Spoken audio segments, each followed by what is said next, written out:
So I've got all of this food down here, and I've got to fit it into this 60-litre barrel and try and put it in a way that it's not going to either get melted or frozen or destroyed when it goes either on the plane or is carried into base camp.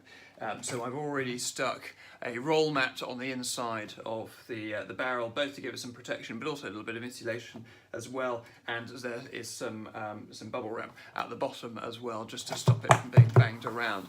Hopefully the barrel will survive. Of course, the important thing is making sure that that all of the contents survive and isn't turned to dust or mush or destroyed on the route in or even the flight out to Pakistan.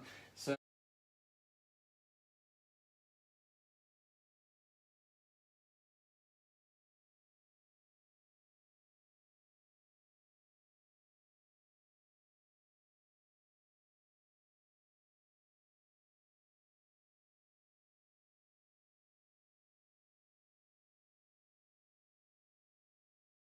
So getting ready for the second barrel to fill that up with food. I've now, my ranks are swelling.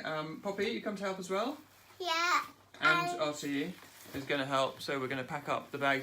I think first thing, Poppy, you're probably going to have to get out of there.